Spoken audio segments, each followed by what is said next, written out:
pura gracia divina, predicando el Evangelio de la Gracia.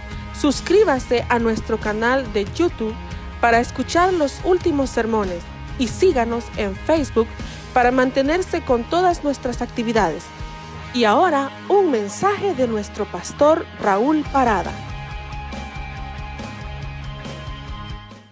Capítulo número 1 y vamos a leer el versículo número 18.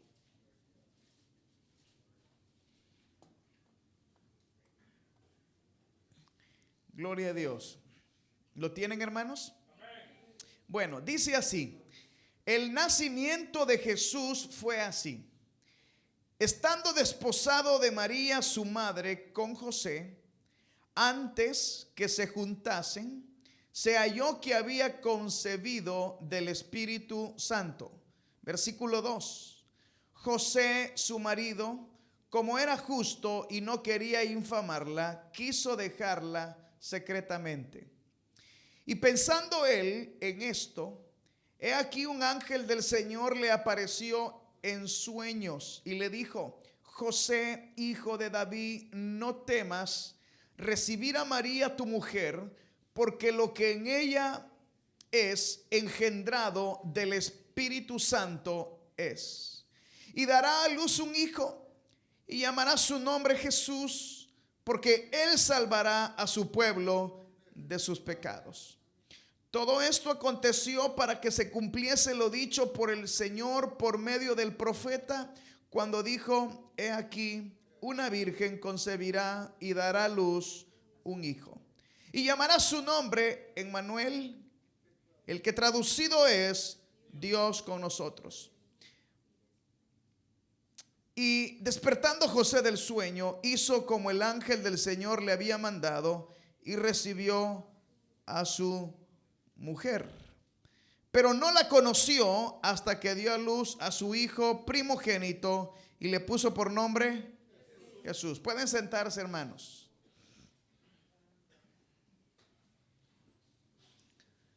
Hermanos, el libro de Mateo, como les expliqué la semana pasada, presenta a Jesús como rey. ¿Se recuerdan? Entonces, todo el propósito de Mateo en su libro es presentar a Jesús como rey. Entonces, cada una de las cosas que vamos a estudiar en este libro están conectadas con la verdad de que Jesús es rey. Pero Jesús es un rey diferente a los demás reyes de la tierra. Y habíamos dicho que, por ejemplo, Jesús procedía de familias que no eran de buena reputación. Y hablábamos, por ejemplo, de aquellas personas que fueron parte de los antepasados de él. Hablábamos, por ejemplo, de aquel hombre que se llamaba Judá, que se acostó con una prostituta, según él, pero que en realidad se estaba acostando con una mujer que era su nuera. Y eso hablaba de que este hombre era un hombre corrupto. Hablábamos también, hermanos, de Rahab, que era una mujer prostituta. Hablábamos de Ruth, que era una mujer moabita, es decir, era una mujer que procedía, que no era del linaje de Israel. Y hablábamos del mismo rey David, quien había sido un hombre que había hecho pecados terribles, como haber matado a un hombre para quedarse con su mujer y después embarazarla. Entonces Jesús no es un rey como los demás reyes. Jesús no es un rey que procede de una familia real, sino que Jesús es un rey que procede, hermanos, de una familia que podríamos decir que no tiene gran reputación. Jesús también es un rey que no viene con el ímpetu que los reyes piden. Por ejemplo, los reyes siempre piden ser servidos. Los reyes siempre piden ser grandes. Este rey vino no para ser servido, sino para servir a los demás. ¿Se recuerdan? Es más, él dijo: el que quiera ser grande en mi reino tiene que aprender a servir a los demás. Es decir, algo totalmente diferente. ¿Por qué? Porque ¿qué es lo que nos enseñan los reyes ahora? El que es más grande, el que es más poderoso, es al que las personas lo adoran, porque es el importante, porque es el que tiene dinero. Pero Jesús no es así. Jesús es diferente. Jesús vino a servir. Jesús vino ¿a qué, hermanos? A servir.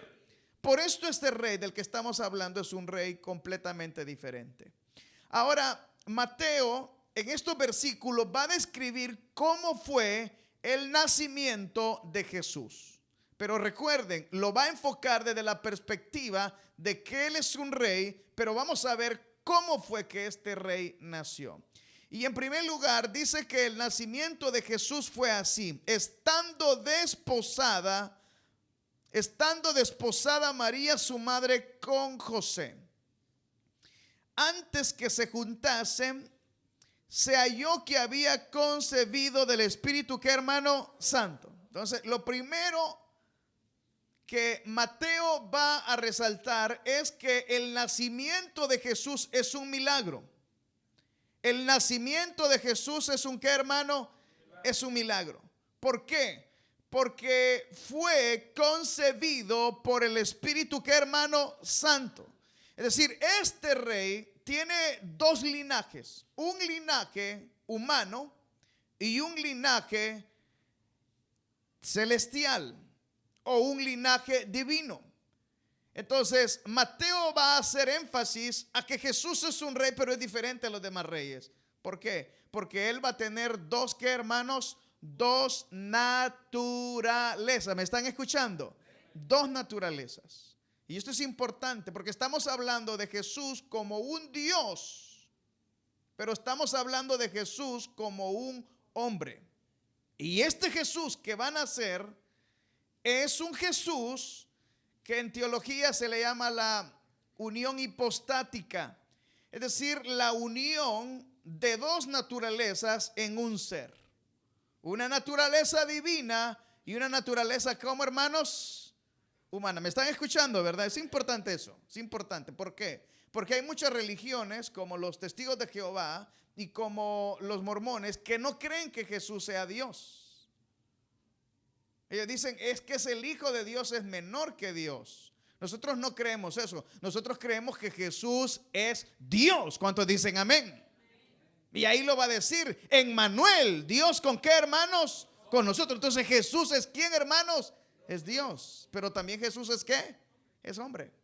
O sea, Jesús nació como nacieron o nacimos todos nosotros. El mismo proceso.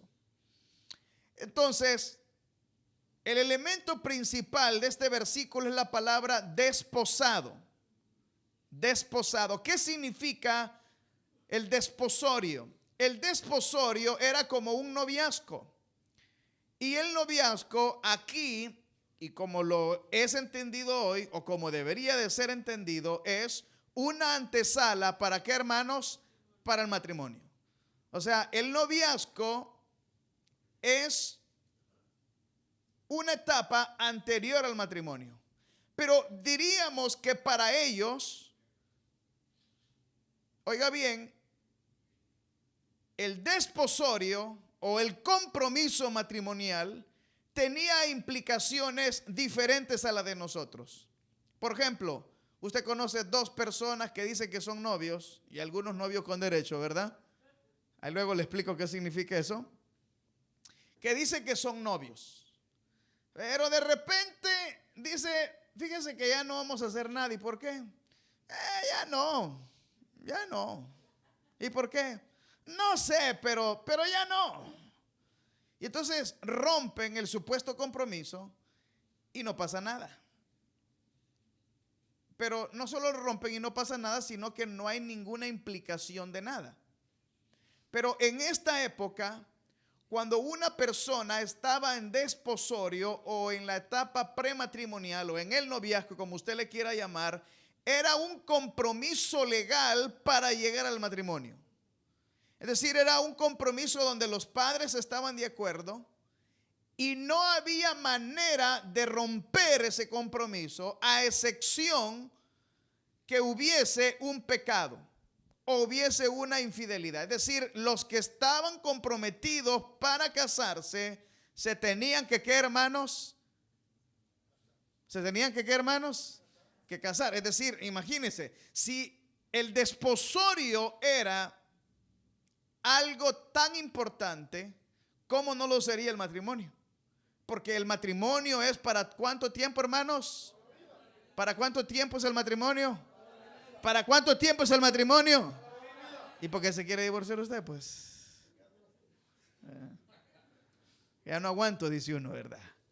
Pero el desposorio, eso era un compromiso legal. Ahora, se rompía por la infidelidad, pero al romperse por la infidelidad tenía que haber un proceso. Y ese proceso era o consistía en comprobar que la otra persona le había sido infiel. O podríamos decir que le había fallado con otra persona. Pero no solamente tenía que comprobarlo, sino que lo tenían que llevar a un juez y el juez tenía que determinar si la acusación era verdad o era mentira, y así él lo disolvía y entonces el desposorio terminaba y ya se acababa. Y ya no había ningún compromiso de qué, hermanos, de nada. ¿Estamos de acuerdo? Entonces, María, para el tiempo en que nosotros estamos leyendo esto, María se calcula que era una muchacha entre los 12 y los 13, ¿qué, hermanos? Años. Para nosotros sería como una niña, pero en realidad ella era una muchacha muy joven y se estaba casando en matrimonio con José, que seguramente José era un adulto de más de 18 años.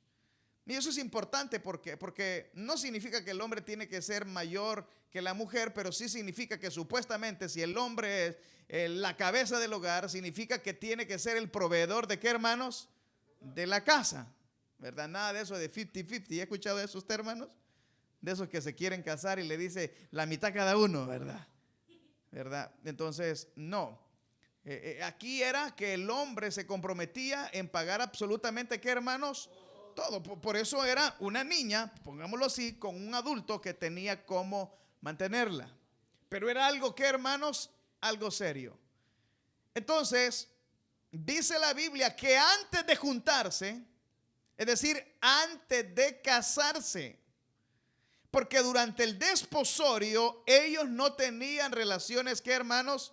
Sexual. Y eso es una de las cosas importantes. Es decir, el matrimonio es algo puro, algo sagrado, algo valorado, algo que en la sociedad que nosotros vivimos no existe. A nuestros hijos en las escuelas no les enseñan a disfrutar las relaciones sexuales. En nuestros hijos en la escuela le enseñan a que se tienen que proteger para que al tener relaciones sexuales no se vayan a enfermar. Esa es la lógica. Pero la lógica de Dios es que el matrimonio es el vínculo perfecto para que las necesidades sexuales de un hombre y una mujer puedan ser satisfechas, porque esa es la idea original de Dios. Dos seres que se aman, dos seres que están comprometidos para toda la vida, puedan complacer sus deseos sexuales el uno al otro. Pero vivimos en una sociedad donde eso no es. Los novios, hermanos, antes de casarse, le dicen a la muchacha: ¿y tú me quieres? Y la otra le dice: sí, te quiero. Ah, ok. ¿Y qué estás dispuesto a hacer por mí? Todo. Ok. El sábado te voy a ir a traer y vamos a salir para ver si es cierto que me ama. Y se queda. Y usted sabe ya lo que le va pidiendo el hombre, ¿no? La prueba, dice el hermano, ¿verdad? Ya va el contenido de que no, es que hay que ver si va a funcionar antes, porque no hace que después no funcione. Y la mayoría de personas que viven en unión libre nunca se casan porque no tienen compromisos, y al final su matrimonio ¿qué? Fracasa. Porque el matrimonio es algo serio. La gente no se debe de casar por tener relaciones sexuales. La gente no se debe de casar por tener papeles americanos. La gente no se debe de casar para que le paguen la renta. La gente se debe de casar porque se ama un hombre y una mujer para toda la vida, y porque quieren complacer y honrar al Dios que hizo los cielos y la tierra. Entonces, antes de que María tuviera relaciones sexuales con José, salió embarazada. Y ese era un problema. Ese era un problema porque miren lo que dice Deuteronomio 22, 13, 21. ¿Traen Biblia? Si no traen Biblia y son cristianos, traigan una. Deuteronomy chapter 22, verse 13, 21. Es el quinto libro de la Biblia.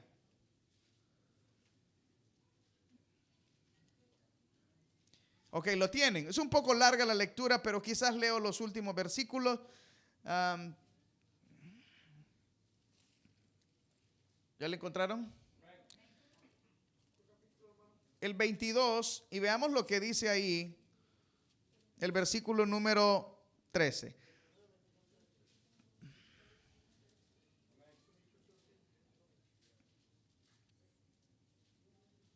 Es interesante, lo leemos todo. Así si no entiende la predicación, por eso por lo menos entiende esto, ¿verdad? Dice, cuando alguno tomare mujer, verso 13, chapter 22, verse 13, y después de haberse llegado a ella la aborreciere, oiga bien, o sea, la toma por mujer, se acuesta con ella, y después que se acuesta con ella, dice, fíjese que no me gustó, ahí está la cosa. Dice, y le atribuye faltas que den de aquí a hablar, y dijere, a esta mujer tomé y me llegué a ella y no la hallé virgen. Entonces el padre de la mujer y su madre tomarán y sacarán las señales de la virginidad de la doncella a los ancianos de la ciudad en la puerta. Y dirá el padre de la joven a los ancianos, yo di mi hija a este hombre por mujer y él me la aborrece. Y aquí él le atribuye faltas que dan que hablar diciendo, no se ha hallado virgen a tu hija, pero ven aquí las señales de la virginidad de mi hija. Y le extenderán la vestidura delante de los ancianos de la ciudad. Entonces los ancianos de la ciudad tomarán el hombre y lo que, hermanos, por mentiroso. Y le multarán en 100 piezas de plata, las cuales darán al padre de la joven, por cuanto esparció mala fama sobre una virgen de qué, hermanos, de Israel, y la tendrá por mujer, no ingrato, o sea, hoy te quedas con ella, y no podrás despedirla en todo qué. No la podía despedir. Entonces ahí te quedó el regalo.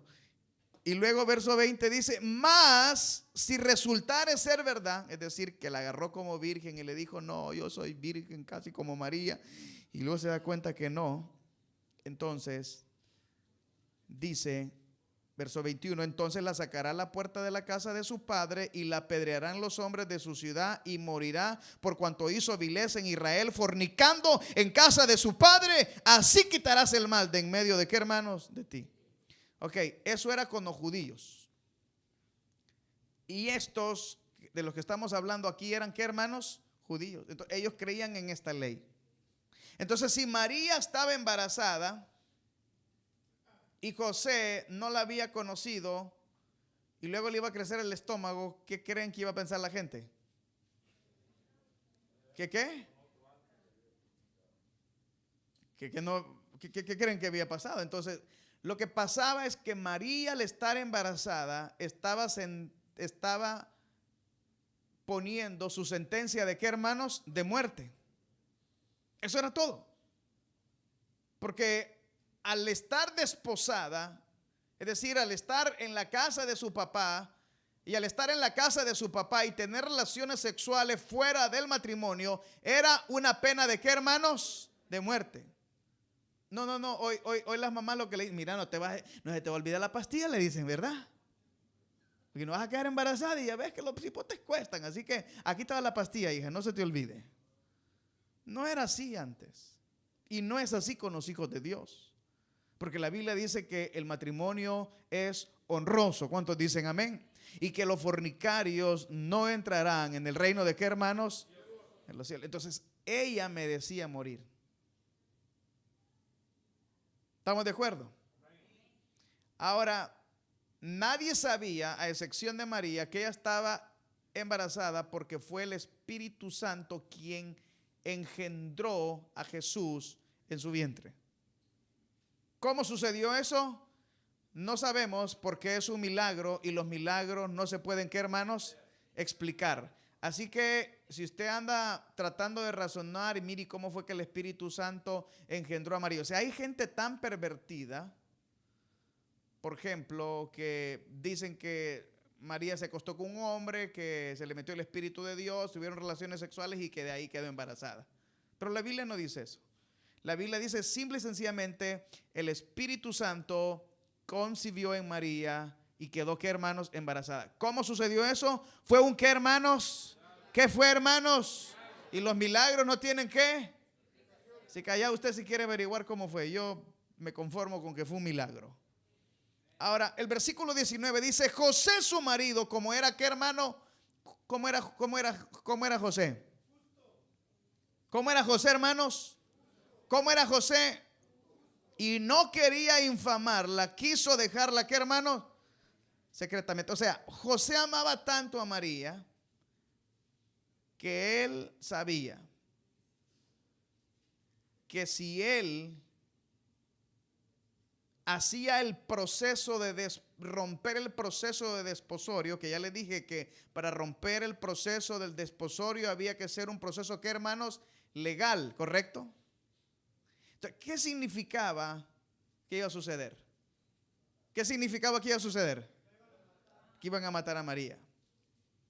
Y ahí vemos la lealtad de este hombre que amaba genuinamente ¿a quién, hermanos? A María. O sea, este hombre dice que prefirió dejarla secretamente.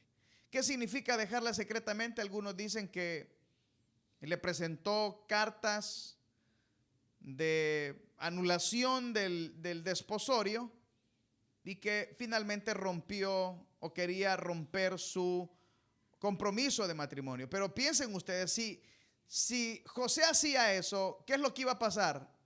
¿Iban a matar a quién? María. Entonces yo creo que cuando dice la Biblia que fue secreto, creo que José lo que pensó fue huirse y dejarla ¿qué? Embarazada. Y a lo mejor que dijeran, qué ingrato, la dejó embarazada, qué ingrato, este ingrato no se hizo cargo. ¿O qué piensan ustedes? José no quería que mataran a María. Y María, por estar embarazada fuera del matrimonio, merecía ¿qué, hermanos? ¿Qué merecía? La muerte. Entonces eso nos habla mucho. Por ejemplo, las señoritas que no están aquí, todas ya se fueron para allá. Pero los padres que estamos acá, cuando veamos que alguien está interesado en nuestras hijas, debemos de medir si en realidad las quieren, ¿no? O en realidad solamente las quieren como un objeto sexual. En mi país, El Salvador, cuando hay una mujer que es muy bonita, o muy galana, o muy hermosa, los hombres tratan de enamorarla y a las mujeres lo peor les gusta. Y le dice, cosita bonita, le dice, ¿verdad? ¿Saben lo que le están diciendo? Mujer, tú eres un objeto.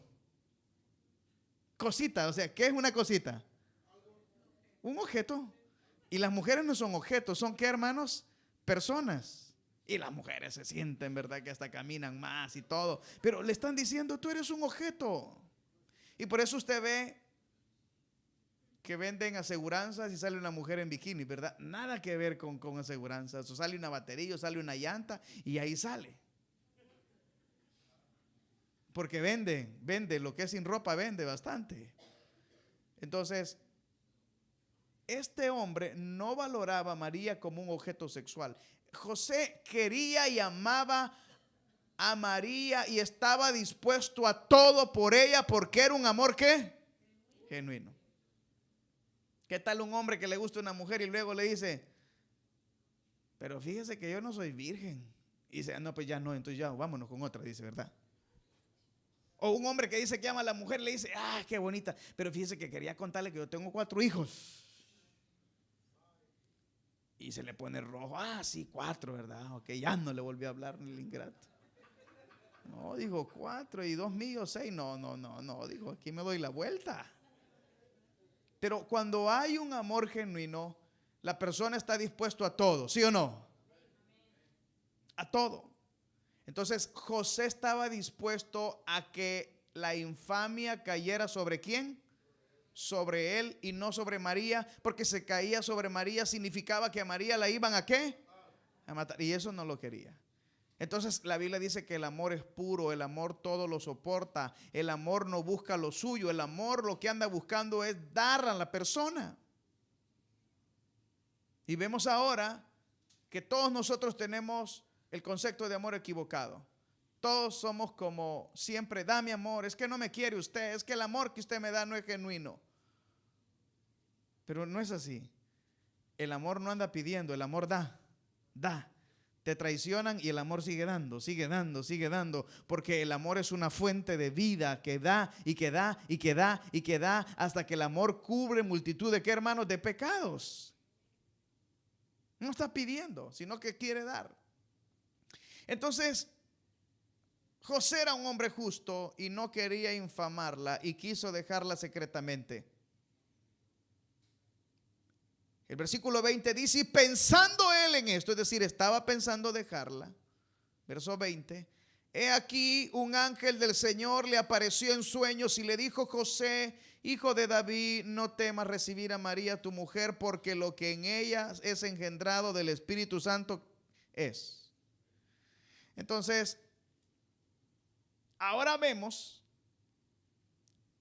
que José se dio cuenta que María era una mujer virgen y que María no era una cualquiera y que María era una mujer de todas las mujeres y que María tenía la gracia de Dios sobre ella, mujer exaltada dentro de todas las mujeres, porque era una mujer que estaba embarazada, pero era algo que era sobrenatural. ¿Cuántos dicen amén?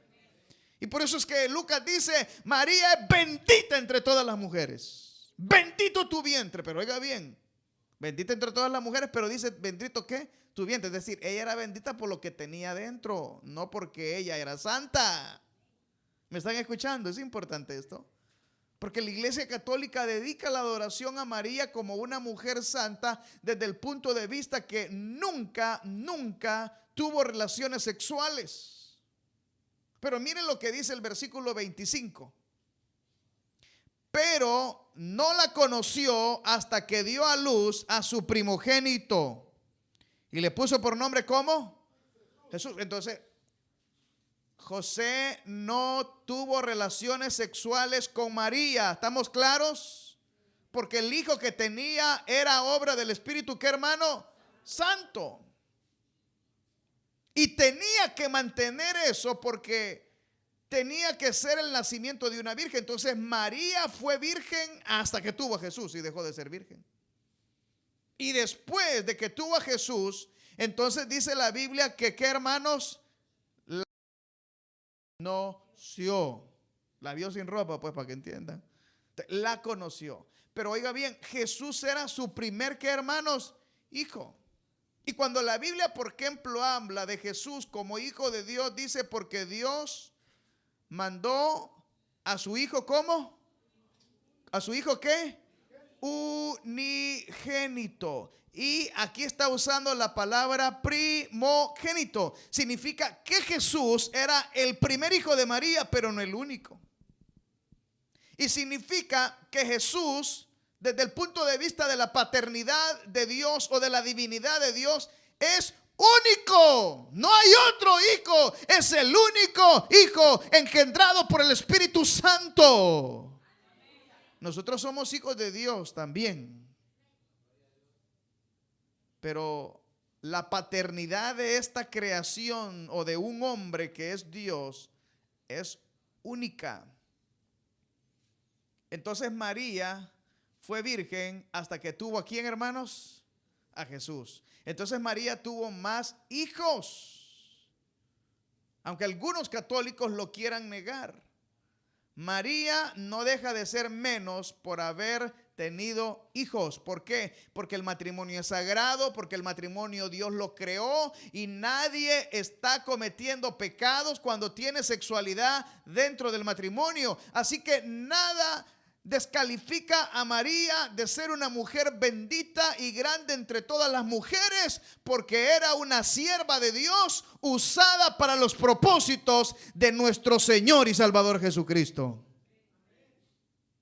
Entonces, el ángel le descubrió, le dijo: lo que está en María es del Espíritu Santo, no la rechaza. Entonces, cuando José se dio cuenta de que el embarazo de María era hablo del Espíritu Santo, entonces ya no la quiso dejar. Dijo, no, entonces me quedo con ella. No, está bien, ya no hay problemas. Y entonces el plan de dejarla secretamente desapareció. Entonces, este niño, desde el punto de vista de la unión hipostática, era humano. Porque su mamá se llamaba, ¿qué, hermanos? María. Pero desde el punto de vista divino era Dios, porque fue engendrado por el Espíritu Santo. ¿Cuántos dan gloria a Dios?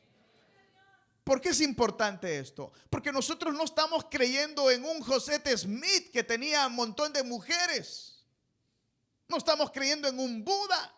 No estamos creyendo en Mahoma. No estamos creyendo en ningún iluminado que dice que Jesús porque anda la barba larga. No, estamos creyendo en un ser puro, en un ser poderoso, en un ser santo que es Dios, pero que también es hombre y que la Biblia lo presenta como el Rey de Reyes y como el Señor de Señores, y a Él sea la gloria.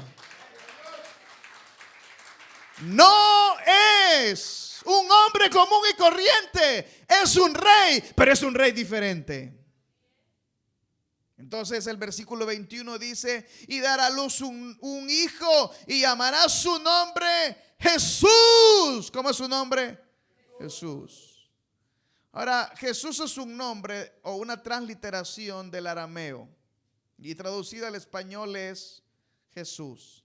Pero en realidad el nombre en griego, o mejor dicho en hebreo, era como Yeshua, y que se parece más a la palabra Josué, pero así quedó. Y es una transliteración que se llama Jesús, pero su nombre es Yeshua, que tiene más sentido que se le llame como Josué en español. Ahora, su nombre es Jesús, pero ¿qué significa el nombre Yeshua o la transliteración Jesús? Significa el Salvador, porque el Salvador salvará a su pueblo de sus pecados. Jesús vino al mundo para salvar a su pueblo de sus pecados. Jesús vino con ese propósito.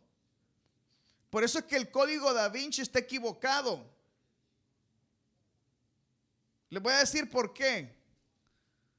Porque Jesús no tuvo más mujeres, ni estuvo casado con María Magdalena, simple y sencillamente porque él tenía una misión. ¿Cuál era su misión? ¿Cuál era la misión de Jesús? Ahí dice. ¿Cuál era? Salvar a su pueblo de sus pecados. Esa era la única misión de Jesús. O sea, Jesús, si se hubiera casado, ¿y qué tiene? Pues si el matrimonio es sagrado, ¿cuántos dicen amén? Pero no era su propósito casarse, no era su propósito tener hijos. Por eso es que la Biblia menciona que Jesús creció en estatura cuando estaba a los 12 años y luego vemos que aparece hasta los 30. ¿Dónde estuvo todo ese tiempo? Nadie sabe. Pero Jesús estuvo con sus padres, fue obediente a sus padres y lo regañaban. Porque cuando estaba en el templo, los padres lo regañaron, pero Jesús le dijo: mira, papá, es importante que yo esté en los negocios ¿de quién? De mi papá. Entonces ya ellos, entonces ya María se quedó callada, ¿va?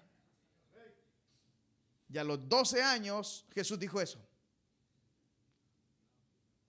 Y a los 30 años vemos que Juan el Bautista lo bautiza y empieza su ministerio. Se va a ayunar 40 días y 40 noches. Y Jesús dice: he ahí el Cordero de Dios que quita el pecado del mundo. Porque Jesús vino con un solo propósito: quitarle el pecado a aquellos que están contaminados, aquellos que se sienten sucios, aquellos que se sienten miserables, aquellos que se sienten manchados. El sacrificio de Cristo y su sangre poderosa es lo único que hace que el hombre y la mujer puedan ser limpios de su pecado. Ni el jabón, ni la lejía, ni que nos restreguemos nuestro cuerpo nos quita el pecado. Lo único que quita el pecado es la sangre del Cordero de Dios. A Él sea la gloria.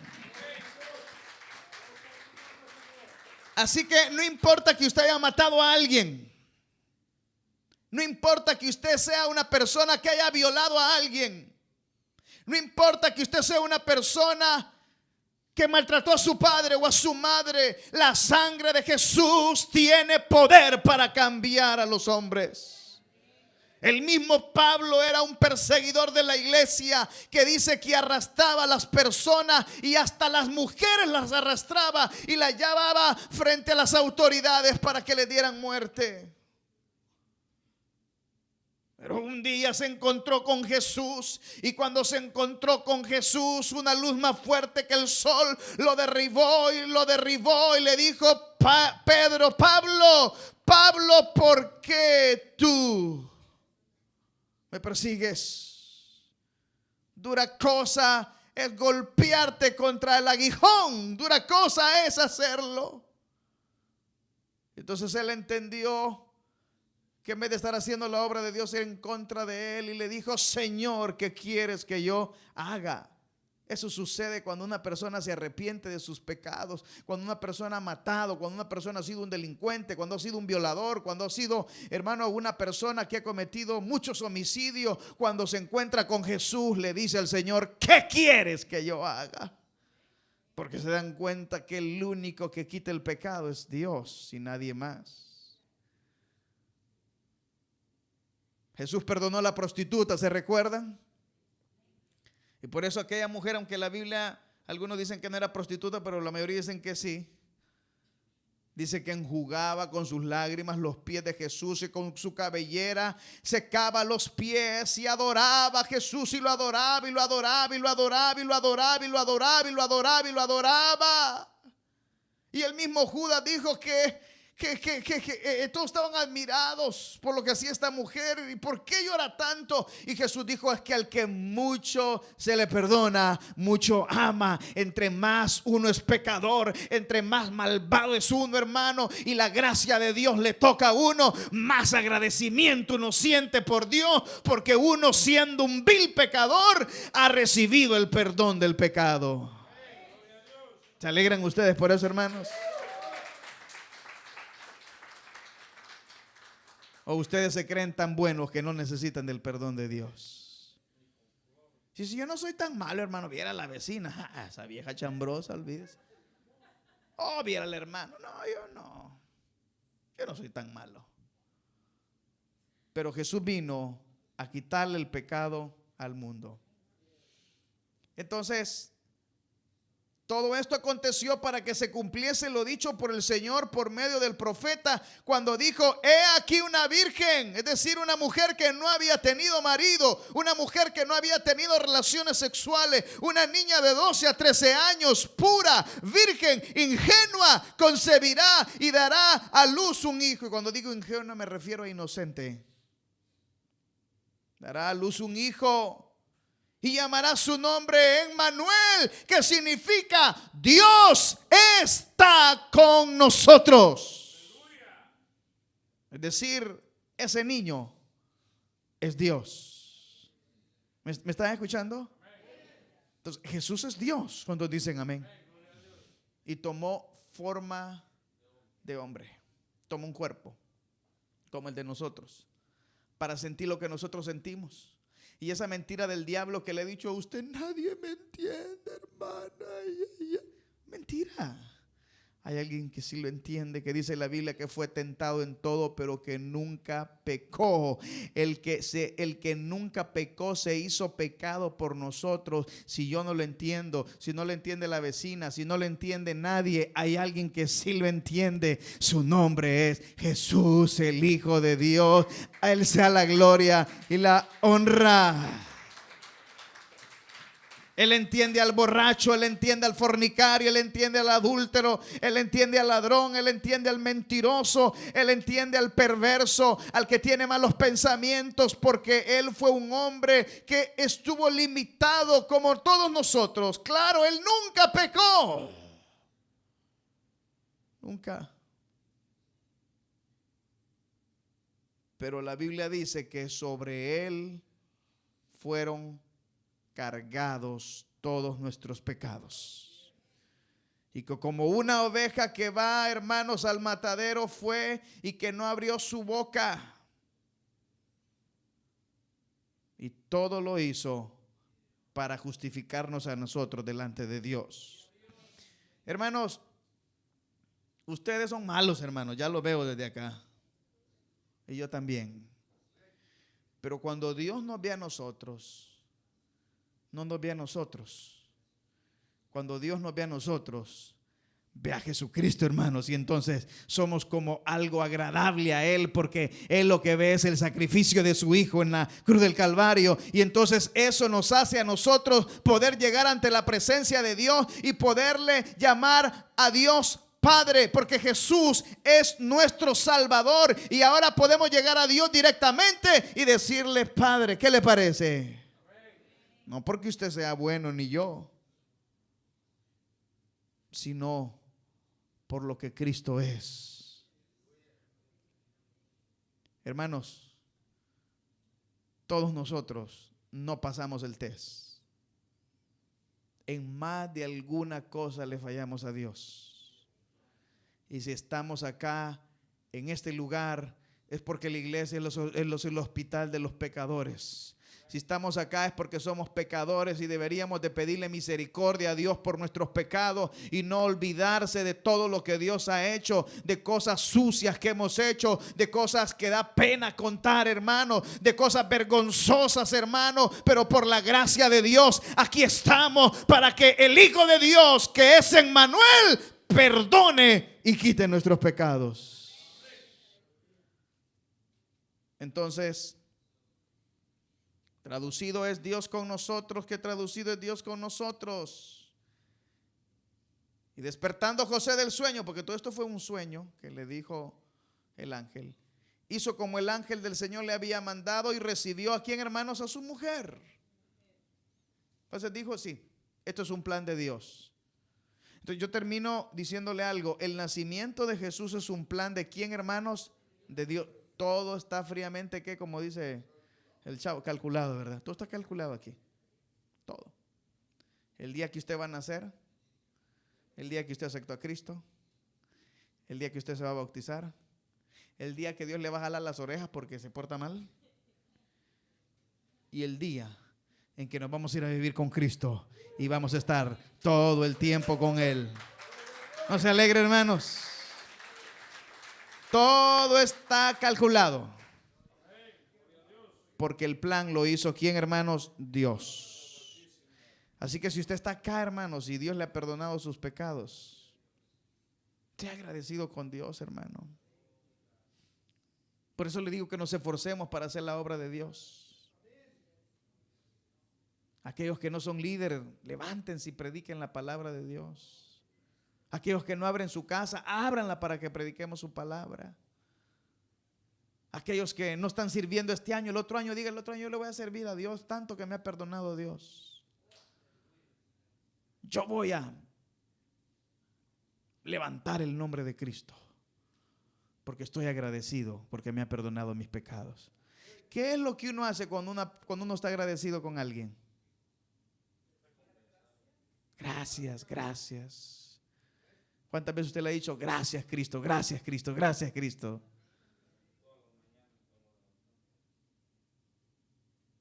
Gracias Cristo, porque me has perdonado mis pecados.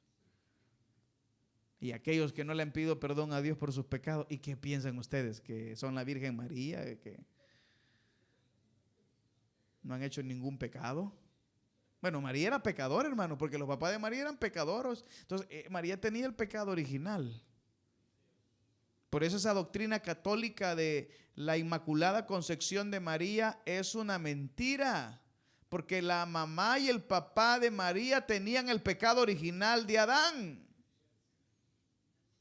Y los católicos dicen que María es inmaculada y que no tiene pecado. No es cierto, tenía el pecado de Adán y de Eva, heredado de sus padres como lo heredamos nosotros. Y entonces, para cubrir esa doctrina, inventaron la Santa Ascensión de María y dicen: no, María nunca se murió, Dios se la llevó al cielo. Obviamente la Biblia no dice que María murió, pero sabemos que todos nosotros morimos a causa del pecado. Entonces María tuvo que haber muerto. Pero los católicos dicen, no, el Señor se le llevó al cielo. Por eso, ¿cómo se llamaba? Bendita, ¿cómo es? ¿Cómo es, hermano? Ya se lo olvidó.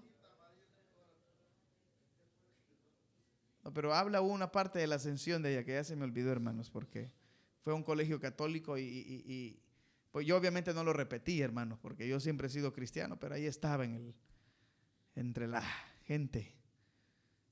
Pero yo terminé esta noche diciéndole, el rey que nosotros tenemos es diferente, hermanos. ¿Están de acuerdo, hermanos? Vamos a cerrar nuestros ojos entonces. Si usted quiere que Jesús sea el Salvador de su vida y el que perdone sus pecados, usted esta noche puede recibirlo como su Salvador personal.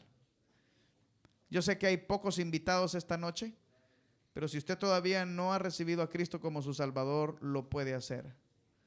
Ahora, si usted es una persona que es cristiana, pero le ha fallado a Dios, ha vuelto al pecado, esta es una buena noche para pedirle perdón al Señor.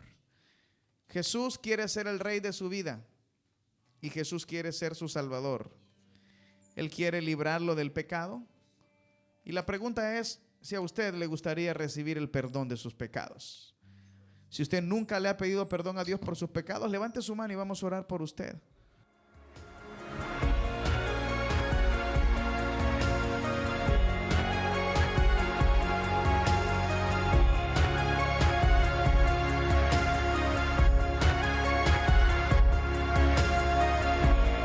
Iglesia Gracia Divina, predicando el Evangelio de la Gracia. Suscríbase a nuestro canal de YouTube para escuchar los últimos sermones y síganos en Facebook para mantenerse con todas nuestras actividades, eventos y noticias. Gracias y que Dios los bendiga.